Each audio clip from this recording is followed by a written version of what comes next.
Hi, I'm Ron Nash with Bay Area Sports Television. I'm conducting an interview today with an old friend of mine, Bob Robitel. Bob was a boxer for the Vallejo PAL way back when, won the Golden Gloves back in 1976 in a fight that was maybe the best fight I ever saw in my life. There's a lot of details to that can't go into right now, but it was something else.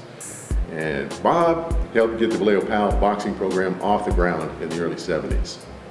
That was kind of a small little thing, but then once Bob and myself started boxing for the Vallejo PAL, we were having some pretty big programs and really gave them the shot in the arm that they needed to get going. And Bob's got some things he'd like to say about those days back then, so I'm going to turn it over to Bob right here. Bob? Yeah. Well, Ronnie, it's great seeing you again, and I remember when Ronnie and I used to box together. You don't want to remind me, or I don't want to remind him, how we used to bang it out in the ring. He remembers I broke his nose though and straightened it out. It's a better nose today than it was. I got mine in too. But Ronnie and I fought from 75, I guess, until 77. I turned pro in 79. I fought out of Oakland for Frank Pittman and Tiger Floyd. But without PAL, I was in trouble. I was a kid on the street like everybody else, fighting and getting in trouble. And Bob Brandon saw me one night fighting, and I played Little League Baseball and Babe Ruth, and as a 13-year-old All-Star, I played for Bob Brandon over at Wilson Park. And he called me up that night after seeing me fight over at Rodman Center at Mare Island. They used to have fights there with the college guys and the Navy fellas that fight. So my father would take me and my brother and a bunch of other guys, we'd go over there. Well, we got in a fight in the crowd. I got in trouble. I was contacted by Brandon. He said, I can help you, Robe. I know you're a tough kid. I was a catcher. He said, I'll get you right, get you out of trouble. I know you're not a bad kid. So I went to the boxing program.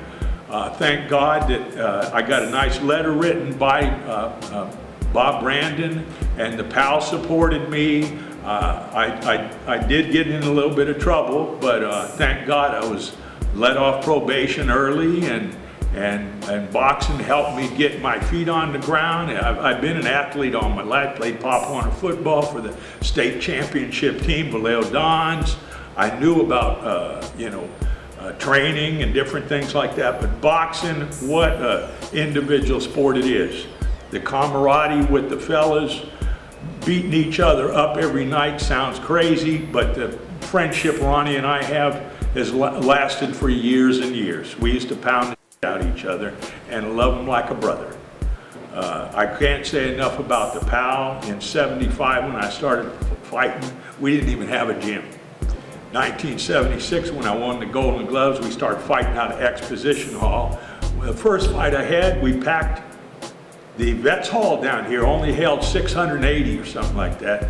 We packed it. Fireman said, you can't go there again. So we started fighting out of Exposition Hall. And we packed that place every time we fought. It was either me and Ronnie on the card, or Ronnie or me. We always had a big headliner. And then the little kids fought behind us. And we used to bring in a big crowd. I hope today they can start bringing them crowds back. PAL needs help. The year I fought and Ronnie, we did real good in 1976. We made him $10,000 on the boxing program. Ted Kenny, the old director, told me that himself and was very appreciative that us big guys hung in and made that card, what it was. Like I say, I fought my last pro fight in 1983. I lost to the 7th in the world as a cruiserweight at the fairgrounds. I'd had a broken wrist that I received years before and a slipped and herniated disc. But without PAL, I don't know what road I might have gone down. I know today I have a wonderful life. I'm retired at 64. I got the world by you know what. And the memories I have in boxing, you cannot replace them for nothing.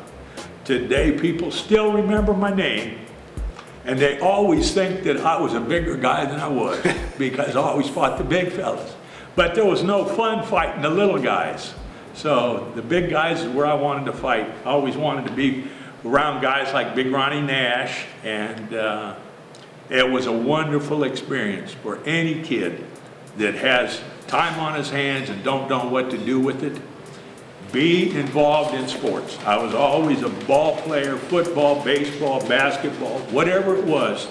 My mom and dad knew it kept me and my brother out of trouble. And that's what this is wonderful for. The kids that don't have the opportunity that some of us might have, this gives everybody an opportunity. And I can't say enough about the PAL. They've been good to the kids for years. My buddy Bug has kept this place alive now for years. Andy Trujillo is his real name, but I've known him for years and years as Bug. And what a great guy, and thank God for people like him to keep this gym alive for the young kids Without coming. people like him, this place would just fold. You know, so I can't say enough Guys like about it. Andrew Trujillo are really important to these type of programs. Volunteers who don't get the recognition they should get for things like this. He volunteers his time every day, all his effort. I'm sure he puts a lot of money into it too that doesn't even get counted. But without guys like Andrew Trujillo, this place would just shut down. Kids having no place to go. Other people out there who are thinking about volunteering to help youth sports in any way, do it. Do it. There's no reason not to. If you have the time and you have the desire, just do it. The kids need your help. And that's basically the whole theory behind PAL. Nationwide, worldwide, especially Vallejo-wide. Everybody who lives here knows we have a lot of youth who need somewhere positive to go and do things positive, to spend their energy and time, learn something for themselves, make themselves feel better. And the PAL is exactly that. So come on out and support the PAL. We got a lot of great people working for it. We got a lot of great kids working out for it. And without your help, it'll fold too. I mean, without support of any kind, we won't go anywhere. So. And if you remember a couple of things, there's something I always kind of remember. If not me, then who? If not now, then when? And those are things that you need to think about. If you've got a couple hours of time, come down and help these kids out. They certainly would appreciate it here, and the kids are gonna, at the end of the day, I'm 64, and I'm telling you, it was a wonderful experience for me for years. I fought for 8 years, from 75 to 83 when I had my last pro fight. It was wonderful. We wouldn't be the men we are today without our boxing background. And I'm telling you, it's made a wonderful life for me, just being a well-rounded citizen. You know, do the right thing because it's the right thing to do. Treat other people like you want to be treated.